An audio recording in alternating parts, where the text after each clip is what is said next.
Hello friends, कैसे हैं आप लोग। आशा करते हैं बिल्कुल सही होंगे, स्वस्थ होंगे और पढ़ाई कर रहे होंगे। मैंने जो वीडियो डाले थे आपको परसों, जिसमें मॉडर्न हिस्ट्री का 30 क्वेश्चन लिए थे, जो मैंने वीडियो डाल दिया उसका लिंक भी मैं डाल दूंगा। आप लोग वीडियो देख ही नहीं रहे। अब ये नहीं पता कि आप लोग तैयारी कर रहे हैं कि नहीं कर रहे हैं, या बड़े चैनल वाले को ही आप लोग वीडियो देखते हैं। तो दोस्त, जितने भी मेरे सब्सक्राइबर हैं, कम से कम उतना तो देख ही सकते हैं। प्लीज़ आप लोग के पास नोटिफिकेशन जा रहा है या नहीं जा रहा है, प्लीज़ कमेंट्स कीजिए। आप लोग वीडियो को पूरे देखिए और जहाँ तक हो अपने दोस्तों के साथ शेयर कीजिए और उसका आनंद लीजिए। क्योंकि सबसे बड़ी बात है कि अभी जो जितने भी स्टेट गवर्नमेंट है, चाहे झारखंड हो, चाहे बिहार हो, यूपी हो, अदर कंट्री जो भी है जनरल कंपटीशन से, सभी जुड़ी इंडियन मॉडर्न हिस्ट्री का ये क्वेश्चन है।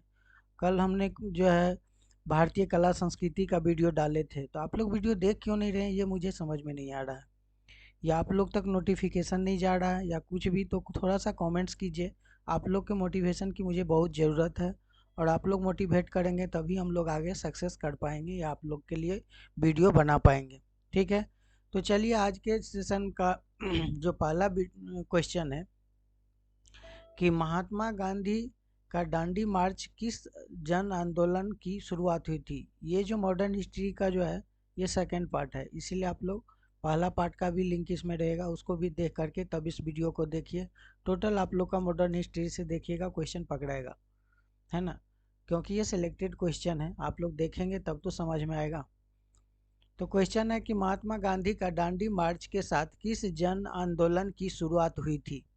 तो किस जन शुरू हुई, ये की आंदोलन का नाम बताना है। ए में है खिलाफत आंदोलन, बी में असहयोग आंदोलन, सी में सविनय अवज्ञा आंदोलन और डी में भारत छोड़ो आंदोलन।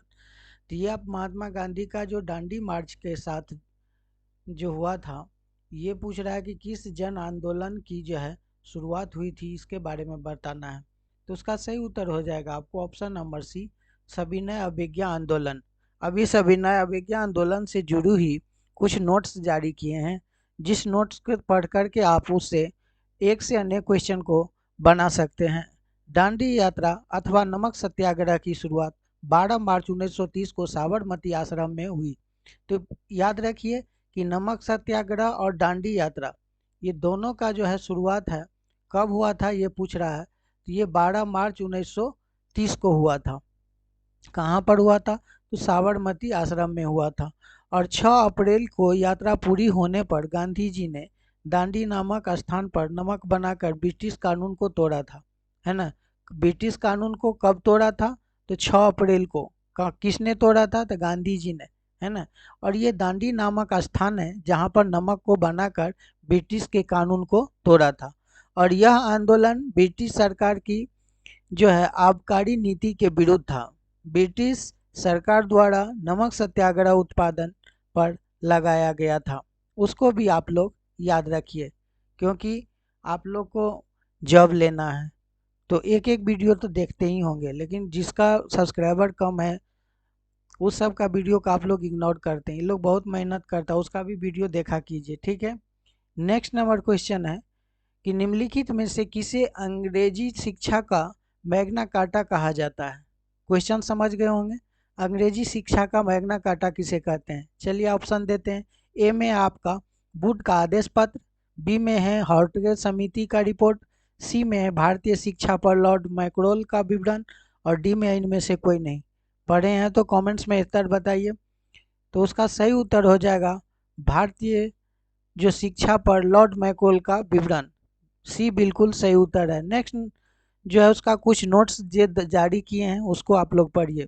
ये नोट्स के जरिए आप लोग को समझ में आ जाएगा कि देखिए, इसमें है कि वुड का आदेश को अथवा वुड के घोषणा को अंग्रेजी शिक्षा का मैग्ना कार्टा कहा जाता है, था ना। वुड के आदेश और वुड की घोषणा पत्र को अंग्रेजी शिक्षा में क्या कहा जाता है, उसे मैग्ना कार्टा जाता है। यह जो है 19 जुलाई 1854 को जारी किया गया था। प्रस्ताव के पश्चात शिक्षा का प्रसार सरकार अपना उद्देश्य बनाया और उच्च शिक्षा अंग्रेजी भाषा के माध्यम से दिए। उच्च भाषा किस माध्यम से मिला, तो आपको अंग्रेजी भाषा में मिला। जितने भी अभी हाई कैटेगरी का जो अभी आप लोग का एजुकेशन है, सभी जो है इंग्लिश लैंग्वेज में दिया गया है। उसको बोला जा रहा है, और परंतु साथ ही देसी भाषा को विकास किया गया। उसके लिए क्या किया, ग्राम स्तर पर उन्होंने इस भाषा के माध्यम से अध्ययन करने के लिए प्राथमिक पाठशाला का स्थापित किया गया। ठीक है, और प्रत्येक प्रांत में शिक्षा विभाग को खोले गए, जितने भी क्षेत्र था सभी में एजुकेशन के लिए उसका विभाग, स्कूल खोला गया, कॉलेज खोला गया, है ना। और कोलकाता, बॉम्बे, मद्रास, 3 जगह याद रखिए, कोलकाता, बॉम्बे और मद्रास 1857 में विश्वविद्यालय खोले गए, तो उसको भी याद रखेंगे। और पंजाब में 1882 में, इलाहाबाद में 1887 में विश्वविद्यालय खोला गया था। तो पंजाब में 1882 में और इलाहाबाद में भी 1887 में यूनिवर्सिटी का निर्माण किया गया था। उस चीज़ को भी आप लोग याद रखेंगे। नेक्स्ट नंबर क्वेश्चन है आपके स्क्रीन पर, उस क्वेश्चन को देखिए, कमेंट्स में आंसर बताइए। तो इसमें आप लोगों को 3 नंबर क्वेश्चन जो दिख रहा है, 2 मिनट, ये क्वेश्चन है कि ब्रिटिश सरकार द्वारा जो है, देख लीजिए, कहता है ब्रिटिश सरकार द्वारा नियुक्त भारतवर्ष में बर्मा और राज्य सचिव का कार्यालय कब बंद किया गया। तो ब्रिटिश सरकार द्वारा नियुक्त भारत और बर्मा के राज्य सचिव का कार्यालय को कब बंद कर दिया गया, ये पूछ रहा है। 1943 ए में है, बी में आपको 1945, सी में 1947 और डी में 1950। तो ABCD ऑप्शन में आप लोग को पता है तो कमेंट्स में आंसर मारिए। तो उसका सही उत्तर हो जाएगा आपको ऑप्शन नंबर सी, 1947, याद रहे। चलिए, अब उसका कुछ नोट्स है जो आपको हमको पढ़ के सुनाना होगा। चलिए हम सुनाते हैं इस नोट्स को, कि ब्रिटिश सरकार द्वारा नियुक्त जो भारत बर्मा राज्य और सचिव जो थे उसके कार्यालय का, तो उसका क्या था, 14 अगस्त 1947 को बंद कर दिया गया। कब बंद किया, 14 अगस्त 1947 को, जब मेरा देश स्वतंत्र रूप से 15 अगस्त 1947 को आज़ाद हुआ था। तो उसी तरह से उसका जो है उसकी स्थापना 2 अगस्त 1858 को, याद रखिए उसकी स्थापना कब हुआ था, तो उसका स्थापना हुआ था 2 अगस्त 1858 को। राज सचिव के पद पर ब्रिटिश सरकार के कैबिनेट मंत्री कार्य करता था। पहले क्या करता था, राज सचिव के पद पर कौन थे, ब्रिटिश सरकार के जो कैबिनेट मंत्री बैठा करते थे और इस कार्य को करते थे। नेक्स्ट नंबर क्वेश्चन है आपके स्क्रीन पर, कि 1943 में आज़ाद हिंद फौज को किस काम रेड के द्वारा ऑफिसर ट्रेनिंग स्कूल खोला गया। तो 1943 में जो आज़ाद हिंद फौज को पूछ रहा है कि किस कमेटी द्वारा ऑफिस खोला गया, 4 ऑप्शन दिया हुआ है। ये जो ट्रेनिंग है ना, डेंटिंग स्कूल खोला गया, उसको बारे में पूछता है। Lieutenant colonel Zaman Kiani, Habib ur Rahman, Mohan Singh, या लेफ्टिनेंट कर्नल JK भोसले। अगर आप लोग को पता है तो कमेंट्स में बताएं, उसका सही होगा हबीब उर रहमान, ऑप्शन बी बिल्कुल सही जवाब है। चलिए आप लोग को नोट्स दिखाते हैं। आज़ाद हिंद फौज ऑफिसर के शिक्षण के लिए हबीब उर रहमान जो थे के द्वारा जो प्रशिक्षण केंद्र खोला गया था, जितना भी ट्रेनिंग सेंटर था, ये हबीब उर रहमान के द्वारा खोला गया था। आज़ाद हिंद फौज ऑफिसर प्रशिक्षण केंद्र, याद रखिए, आज़ाद हिंद फौज ऑफिसर प्रशिक्षण केंद्र किसने खोला, तो हबीब उर रहमान खोला था। जबकि वे स्वयं सेवकों के लिए आज़ाद स्कूल खोला गया, एक आज़ाद स्कूल भी खोला। उस दौरान एशिया के पहली बार एक महिलाओं को रेजिमेंट यानी झांसी की रौजी रेजिमेंट बनाई गई थी, उसको बनाई गई थी, है ना। और यह रेजिमेंट कैप्टन लक्ष्मी स्वामीनाथन के अंतर्गत किया गया था, बनाई गई थी, उसको भी आप लोग याद रखेंगे। नेक्स्ट नंबर क्वेश्चन है कि 1934 में जयप्रकाश नारायण यानी 1934 में जयप्रकाश नारायण ने किस स्थान पर ऑल इंडिया कांग्रेस सोशलिस्ट सम्मेलन आयोजित किया। 4 ऑप्शन दिया है, लखनऊ, पटना, गया, कोलकाता। ABCD 4 ऑप्शन है आपके स्क्रीन पर, जल्दी से कमेंट्स कीजिए। तो उसका सही उत्तर हो जाएगा लखनऊ। 1934 में जयप्रकाश नारायण ने लखनऊ में ऑल इंडिया कांग्रेस सोशलिस्ट सम्मेलन आयोजित किए थे।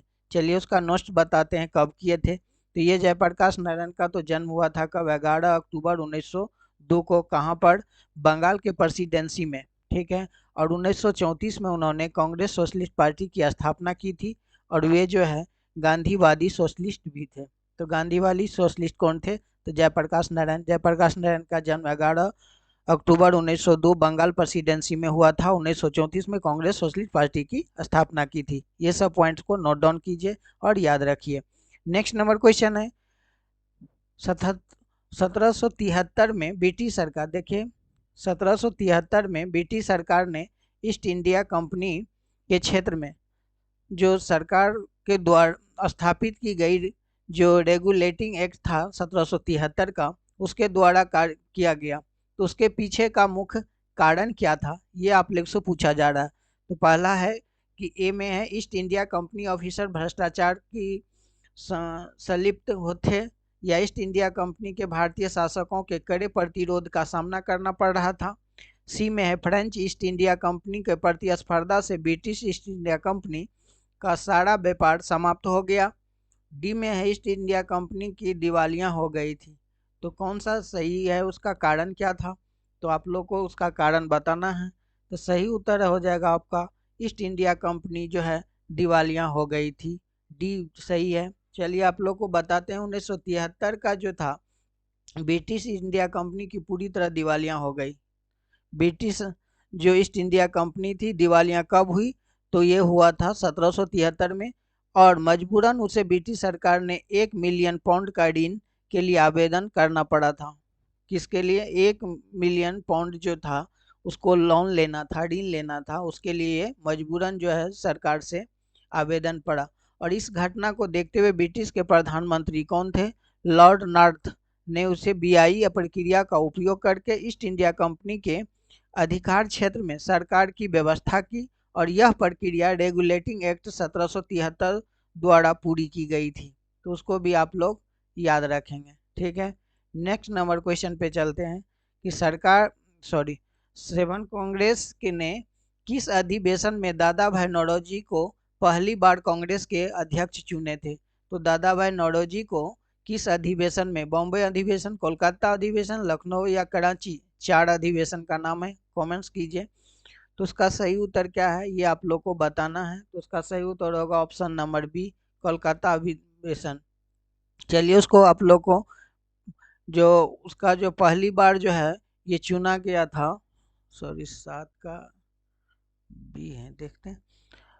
इसमें दिया हुआ है कि बोमे ये जो है बोमेश चंद्र है, ये दादा भाई नौरोजी के द्वारा जो था ये किस अधिवेशन में? तो कलकत्ता अधिवेशन में हुआ था, उसको चुना गया था। लेकिन आगे देखिए बोमेश चंद्र बनर्जी, ये जो बोमेश चंद्र बनर्जी थे 1885 में बोमेश अधिवेशन में कांग्रेस का पहला अध्यक्ष चुना गया था। बोमेश चंद्र बनर्जी को 1892 में कांग्रेस के इलाहाबाद अधिवेशन में पुनः दूसरी बार अध्यक्ष चुना गया था। तो अगर पूछ दे आपको बोमेश चंद्र बनर्जी को कांग्रेस का पहला अध्यक्ष कब चुना गया था? तो 1885 में। किस अधिवेशन में? तो बॉम्बे अधिवेशन में। फिर या वहीं जो है दोबारा 1892 में बोमेश चंद्र बनर्जी ने दूसरी बार अध्यक्ष के रूप में चुना गया था। बाद में दादा भाई नौरोजी ने भारतीय राष्ट्रीय कांग्रेस के दूसरे अध्यक्ष थे और वे 1886 में कांग्रेस का कलकत्ता सम्मेलन में अध्यक्ष चुना गया था। तो कलकत्ता जो आपका बिल्कुल सही जवाब है। नेक्स्ट नंबर क्वेश्चन है कि कुका आंदोलन के बारे में कौन सा कथन सही है? ये आप लोग को और कथन सुनना है। कुका आंदोलन पाकिस्तान के उत्तर पश्चिम सीमांत के क्षेत्र का एक जनजाति है। दूसरा बोल रहा है कि इस आंदोलन का उदय मुख्य रूप से सिख धर्म के शुद्धिकरण के लिए हुआ। तीसरा बोल रहा है जवाब मल और राम सिंह का आंदोलन का नेता थे। तो इनमें से कौन सा कथन जो है सही है ये आप लोग को बताना है। केवल 1 और 2, केवल 2 और 3, केवल 2 या उपरोक्त में से सभी। तो उसका सही उत्तर हो जाएगा आपको ऑप्शन नंबर बी, केवल 2 और 3 जो है सही है। इस आंदोलन का उदय का मुख्य उद्देश्य सिख धर्म का शुद्धिकरण के लिए हुआ। और तीसरा बोल रहा है कि जवाहर मल और राम सिंह का आंदोलन का नेता थे। इसको आप लोग याद रखिए। चलिए उसका छोटा सा नोट्स है कि कुका आंदोलन सिख धर्म के शुद्धिकरण के लिए संबंधित है। कुका आंदोलन किससे संबंधित है? तो सिख धर्म के शुद्धिकरण से संबंधित है कुका आंदोलन। और यह आंदोलन 19वीं शताब्दी के घटित हुआ है। कौन शताब्दी में? 19वीं शताब्दी में। वर्तमान में सिख धर्म के नामधारी समाज के कुका आंदोलन से जोड़ा गया है। किस समाज को? तो नामधारी समाज को किस आंदोलन से जोड़ा है? तो कूका आंदोलन से, याद रखिएगा। नेक्स्ट नंबर क्वेश्चन है कि 27 मार्च 1668 में ईस्ट इंडिया कंपनी ने बॉम्बे को किससे लीज पर लिया? अब किससे वो लीज पर लिया था बॉम्बे को, ये पूछ रहा आपको। ब्रिटिश साम्राज्य, स्पेन, पुर्तगाल या फ्रांस? तो सही कमेंट्स में बताइए। उसका सही उत्तर हो जाएगा ब्रिटिश साम्राज्य से वो लोग लिए थे लीज पर। क्यों? नोट्स में जब पढ़िए कि 21 मार्च 1668 में चार्ल्स द्वितीय ने, कौन? 21 मार्च 1668 में चार्ल्स द्वितीय ने 10 पाउंड की वार्षिक शुल्क पर बॉम्बे को ब्रिटिश ईस्ट इंडिया कंपनी को हस्तांतरित कर दिया था। ये पूछ रहा है। नेक्स्ट नंबर क्वेश्चन है, इनमें से सिख प्रवासी समूह का पहला सदस्य किसे माना जाता है? महाराजा दिलीप सिंह, महाराजा शेर सिंह, महाराजा नौनिहाल सिंह या महाराजा खड़क सिंह? तो आप लोग को कमेंट्स में आंसर बताना है। इसका सही होगा महाराज दिलीप सिंह। चलिए, महाराज दिलीप सिंह जो है सिख साम्राज्य के अंतिम शासक थे। तो सिख साम्राज्य का अंतिम शासक कौन था? तो महाराज दिलीप सिंह था, और वे महाराज रंजीत सिंह के सबसे छोटे पुत्र थे।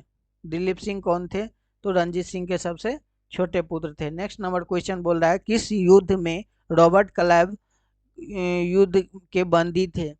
तो किस युद्ध में रॉबर्ट क्लाइव जो था युद्ध में के बंदी थे?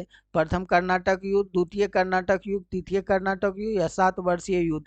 तो उसका सही उत्तर हो जाएगा आपको प्रथम कर्नाटक युद्ध। ऑप्शन नंबर ए बिल्कुल सही जवाब है।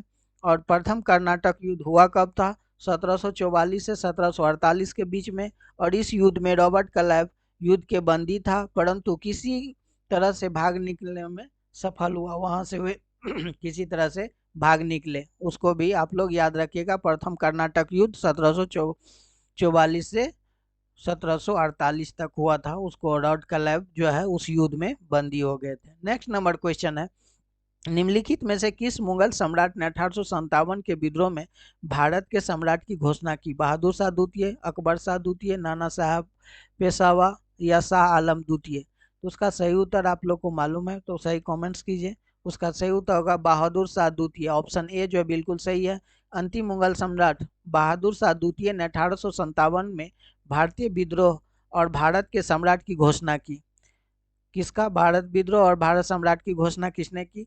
तो ये बहादुर शाह द्वितीय ने की थी। कहाँ? दिल्ली में 1857 का विद्रोह का नेतृत्व किया। तो 1857 का विद्रोह का नेतृत्व कहाँ हुआ था? दिल्ली में। बाद में ब्रिटिश सेना के द्वारा इस विद्रोह को क्या कर दिया गया? दबा दिया गया। और बहादुर शाह द्वितीय को गिरफ्तार कर लिया गया और रंगून भेज दिया। कहाँ भेजा? तो बहादुर शाह द्वितीय को गिरफ्तार करके रंगून भेजा, और वहाँ 1862 में उनकी जो है मृत्यु का निरावर्सन कर दिए गए। नेक्स्ट नंबर क्वेश्चन है कि हिंदू और मुस्लिम दोनों से मिलकर भारत बना है। ये बात तो बिल्कुल सही है। हिंदू और मुस्लिम दोनों मिलकर भारत बना है, और यह भारत के दो आंखें हैं। एक को नुकसान होने पर दूसरे को भी नुकसान होता है। ये कथन किसके द्वारा कहा गया है? ये पूछा जाता है। किसने बोला था इस कथन को? महात्मा गांधी, मोहम्मद इकबाल, सर सैयद अहमद खान या जिन्ना? तो उसका सही उत्तर हो जाएगा sir Syed Ahmad Khan. Option C बिल्कुल सही है। सर सैयद अहमद खान का जन्म 17 अक्टूबर 1817 को दिल्ली में हुआ था। उसको आप लोग याद रखिए। ये प्रसिद्ध जो है मुस्लिम समाज सुधारक भी थे, और उन्होंने अलीगढ़ मुस्लिम यूनिवर्सिटी की स्थापना किया था सर सैयद अहमद खान ने। नेक्स्ट नंबर क्वेश्चन है, 18 सितंबर 1929 को पारित किए गए शारदा एक्ट के संबंध किससे था? ये शारदा एक्ट का संबंध किससे है जो 18 सितंबर 1929 को पारित हुआ था? सती प्रथा से, बाल विवाह से, दहेज प्रथा से या विधवा पुनर्विवाह से? तो आप लोग को बताना, उसका सही उत्तर हो जाएगा बाल विवाह से। ऑप्शन बी जो है बिल्कुल सही जवाब है। ये शारदा एक्ट द्वारा बाल विवाह पर प्रतिबंध लगाया गया था, और यह बिल 18 सितंबर 1929 को पारित किया गया। और इस बिल के द्वारा लड़कियों के विवाह की न्यूनतम आयु 14 वर्ष और लड़कों के लिए 18 वर्ष निर्धारित किया गया था। लेकिन अभी जो है हाल फिलहाल 18 वर्ष और 21 वर्ष कर दिया गया है। उसको भी आप लोग याद रखिएगा। ये शारदा एक्ट द्वारा बाल विवाह प्रतिबंध लगाया गया था। तो ये क्वेश्चन बहुत अच्छा है कि बाल विवाह प्रतिबंध किसके द्वारा लगाया? तो शारदा एक्ट के द्वारा। निम्नलिखित में से कौन सा कारण साइमन कमीशन का विरोध का प्रमुख कारण था? तो इसका प्रयोग का कोई सदस्य भारतीय नहीं था। भारत के संवैधानिक कार्य का निरीक्षण करने के लिए कम अनुयायी को लोग भेजा गया था। सी में बोल रहा है 1 और 2 दोनों सही है, और डी बोल रहा है कि कोई सही नहीं है। तो आप लोग ABCD में से जल्दी से कमेंट्स कीजिए। उसका सही उत्तर होगा इस ऑप्शन ए है, इस आयोग में कोई भी सदस्य भारतीय नहीं था। किसमें? साइमन कमीशन में। तो साइमन कमीशन सर जॉन जो अलेस ब्रुक साइमन के अध्यक्षता में 1928 में भारत में आया था। किसके अध्यक्षता में? तो जॉन अल्सेब्रुक साइमन की अध्यक्षता में 1928 में भारत में आया, और इस आयोग के गठन भारत से संबंधित सुधारों का अध्ययन करना था, और इस आयोग में कोई भी सदस्य भारतीय नहीं था, और उसमें भारतीय नेताओं को काफ़ी असंतोष था, है ना। इस चीज़ को भी आप लोग पढ़ लीजिए, याद रहेगा बहुत दिन तक। अगर अच्छा लगे वीडियो को सब्सक्राइब कर लीजिए, लाइक कीजिए, शेयर कीजिए। सब्सक्राइब तो जरूर कीजिए। देखिए सब्सक्राइबर अभी तक अच्छा से नहीं आ रहा, ना कोई वीडियो देख रहा, थोड़ा सा आप लोग सहयोग कीजिए। महात्मा गांधी के राष्ट्रपिता, ये पूछता महात्मा गांधी राष्ट्रपिता की उपाधि किसने दी? सुभाष चंद्र बोस, सरदार वल्लभ भाई पटेल, जवाहरलाल नेहरू या रविन्द्रनाथ टैगोर? तो महात्मा गांधी को राष्ट्रपिता का जो है उपाधि ये दिया था सुभाष चंद्र बोस। तो ऑप्शन ए बिल्कुल सही है। नेक्स्ट नंबर क्वेश्चन है कि एनी बेसेंट के अतिरिक्त किसने भारत में होम रूल आंदोलन किया? सभी क्वेश्चन सेलेक्टेड है, इतना BBI क्वेश्चन है कि आप लोग पहले तो एग्जाम तो दीजिए। एनी बेसेंट के अतिरिक्त किसने भारत में होम रूल आंदोलन शुरू किया था? उसका नाम है अरबिंदो घोष यानी, इसके बाद बाल गंगाधर तिलक, गोपाल कृष्ण गोखले या मदन मोहन मालवीय? तो उसका सही उत्तर हो जाएगा ऑप्शन नंबर बी, बाल गंगाधर तिलक। और कुछ नोट्स है जो आप लोग को बता दें कि भारत में होम रूल आंदोलन 1916 से 18 के बीच यानी 2 साल चला था। भारत में होम रूल आंदोलन 2 साल चला, 1916 से 18। इस दौरान बाल गंगाधर तिलक और एनी बेसेंट के इस आंदोलन में पथ प्रदर्शक किए थे डायरेक्शन के रूप में। ठीक है।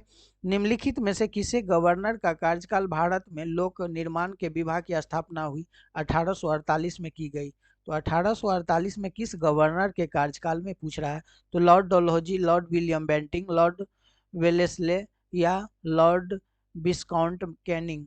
तो उसका सही उत्तर क्या होगा कमेंट्स कीजिए। उसका सही उत्तर हो जाएगा option number C, lord Wellesley, है ना। ऑप्शन सी जो है बिल्कुल सही जवाब है ना। उसका कुछ नोट्स है, ये भी सुन लीजिए।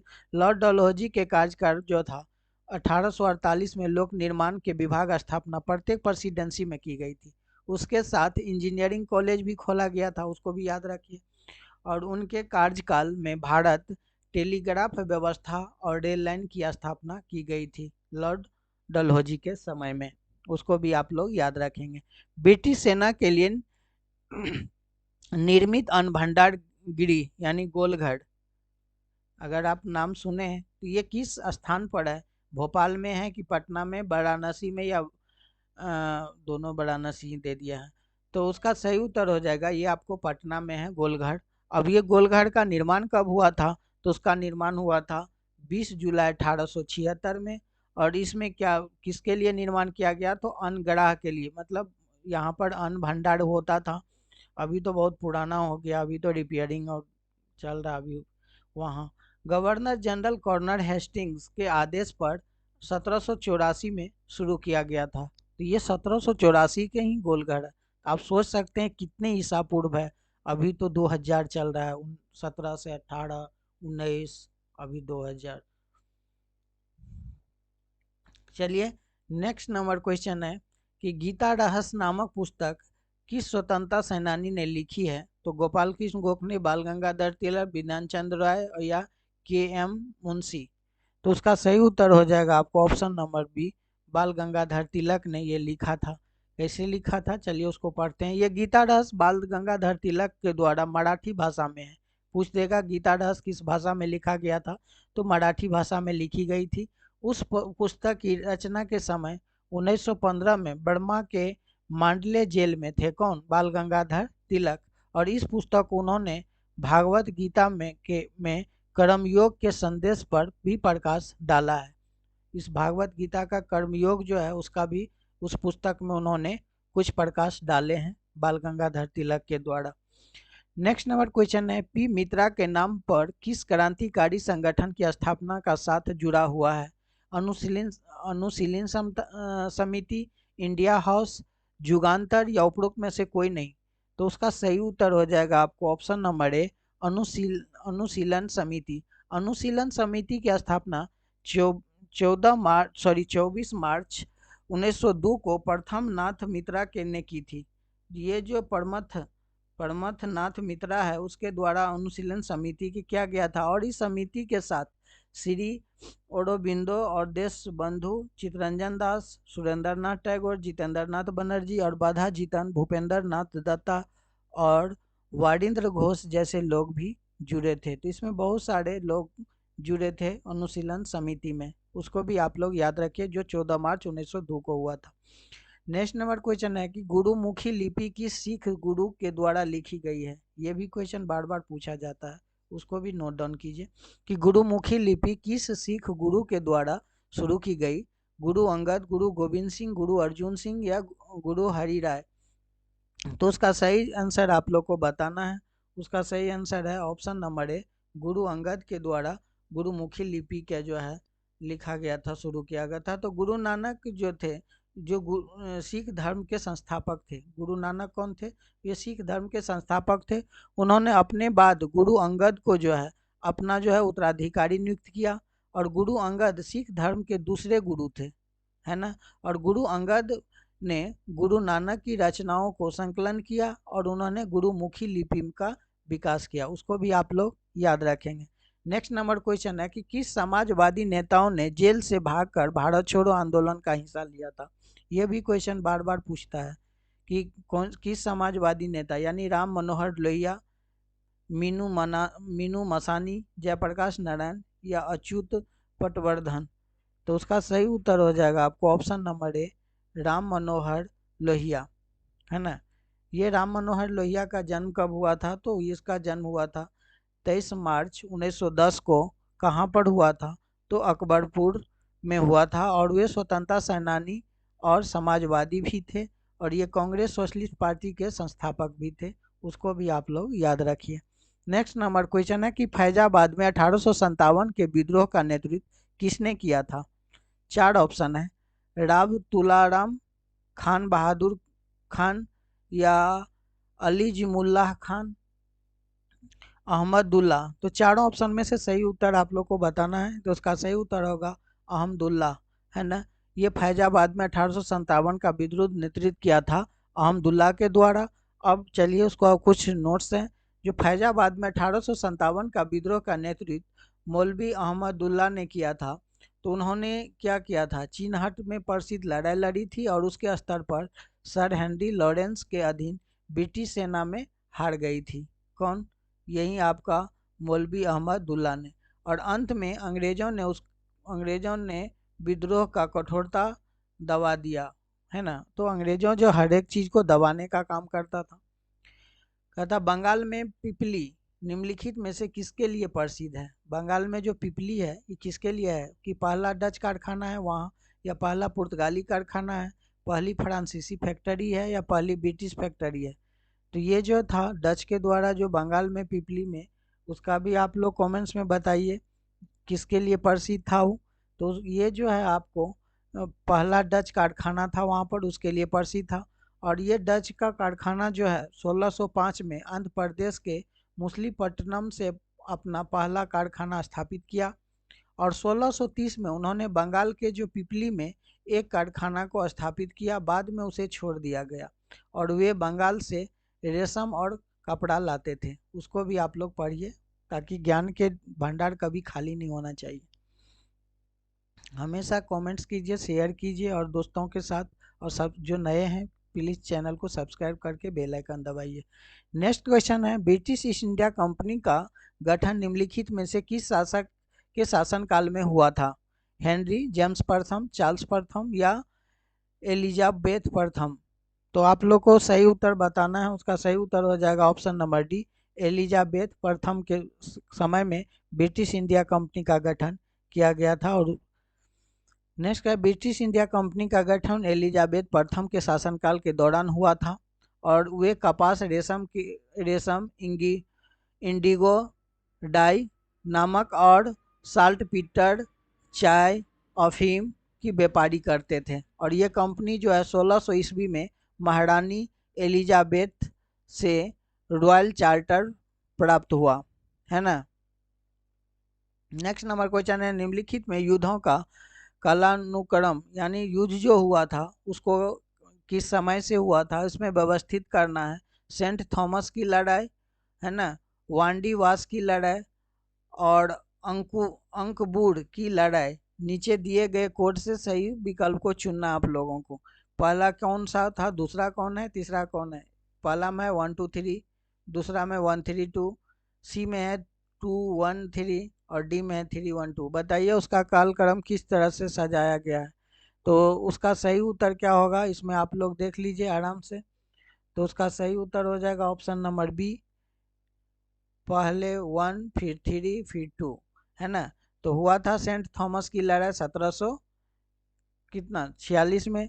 अबूर की लड़ाई हुआ था आपको 1749 में और वांडी वास की लड़ाई हुआ था 1760 में। उसको भी आप लोग लिख लीजिए, मैंने नोट्स में लिख दिए हैं। नेक्स्ट क्वेश्चन है कि निम्नलिखित में से किसने लॉर्ड डलहौजी को चूक के सिद्धांत को 1857 के महान विद्रोह का कारण बताया था। स्मिथ, पाई रॉबर्ट्स, हेनरी लॉरेंस या जदुनाथ सरकार। तो आप लोग को 4 ऑप्शन दिया हुआ है, चारों में से बताइए उसका सही उत्तर क्या होगा। तो उसका सही उत्तर होगा ऑप्शन नंबर ए, स्मिथ, है ना। स्मिथ जो है ये लॉरेंस स्मिथ के द्वारा ही लॉर्ड डलहौजी के चूक सिद्धांत का 1857 में महान विद्रोह का कारण बताया था। क्या था कि ये चूक सिद्धांत भारत राज्यों के शासकों के बीच एक भयानक माहौल बनाया जो हिंदुओं को असंतोष पैदा करता था। इतिहासकार ने स्मिथ को उसे 1857 के महान विद्रोह का एक प्रमुख कारण भी बताया है। नेक्स्ट क्वेश्चन है कि फोर्ट विलियम कोलकाता के पूर्वी प्रेसिडेंसी के पहले अध्यक्ष कौन बने थे। Sir Charles Eyre, sir James, sir John Sherman या सर चार्ल्स। तो 4 ऑप्शन में से आप लोग को बताना है कि सही उत्तर क्या होगा। तो उनका सही उत्तर हो जाएगा ऑप्शन नंबर ए, आपका सर चार्ल्स आयर। तो सर चार्ल्स आयर के जुड़ी हुई कुछ आपको नोट्स है। जो फोर्ट विलियम 18 कब हुआ था, तो 1696 में फोर्ट विलियम्स जो थे कब स्थापित किया गया, तो 1696 में। आप लोग एक क्वेश्चन से 5-6 क्वेश्चन आप लोग को बन जाता होगा नोट्स और क्वेश्चन को मिला के, उसको आप लोग देख लीजिए। और 1700 में उसका नाम जो है फोर्ट विलियम रखा। 1700 ईस्वी में उसका नाम क्या रख दिया, फोर्ट विलियम्स रखा, है ना। और वह अपने पहले राष्ट्रपति सर चार्ल्स आयर के साथ पूर्व के राष्ट्रपति का पद की सीट थी, है ना। फोर्ट विलियम जो स्थापित किया था, तो उसके पहले के राष्ट्रपति सर चार्ल्स के साथ ये पूर्व राष्ट्रपति जो थे पद का सीट था ये। निम्नलिखित और क्वेश्चन लास्ट है, देख लीजिए इस वीडियो का। निम्नलिखित में से किस अधिनियम में ब्रिटिश सरकार को कंपनी के मामलों और प्रशासन के नियंत्रित करने का सर्वोच्च शक्ति प्रदान की। ब्रिटिश इंडिया एक्ट 1784, 1813 का चार्टर अधिनियम, 1833 का चार्टर अधिनियम और 1773 का विनियन अधिनियम। तो आप लोग उस पर जाइए और बताइए कि उसका चारों ऑप्शन में से सही उत्तर कौन होगा। तो आप चारों ऑप्शन पढ़े हैं, तो उसका सही उत्तर है option number A, British India act 1784। उसको आप लोग याद रखिए। कुछ नोट्स है बता देते हैं आप लोगों को। ब्रिटिश इंडिया एक्ट 1784 नाम सबसे कम उम्र के ब्रिटिश प्रधान कौन थे, मंत्री विलियम पिट द यंगर के नाम पर रखा गया था। और इस अधिनियम में ब्रिटिश सरकार को कंपनी के मामलों में प्रकाशन को नियंत्रित करने का सर्वोच्च शक्ति प्रदान की गई थी। तो वीडियो कैसा लगा आप लोग कमेंट्स के माध्यम से बताइए। आप लोग वीडियो देख नहीं रहे हैं क्योंकि मेरे एक भी जब से मैंने तबीयत ठीक हुआ है इतना वीडियो डालते हैं, मेरे एक भी वीडियो आप लोग पूरे नहीं देख रहे हैं, पता नहीं क्यों। थोड़ा सा आप लोग सहयोग कीजिए और वीडियो पर बने रहिए। वीडियो कैसा लगा कमेंट्स के माध्यम से बताइए। आप लोग का कमेंट्स बहुत ही हम लोग को मोटिवेट करता है, तो कमेंट्स कीजिए, है ना। और एक लाइक शेयर कर दीजिए और नए हैं तो चैनल को सब्सक्राइब कर लीजिए। लास्ट तक वीडियो पर बने रहने के लिए बहुत बहुत धन्यवाद। Thank you very much.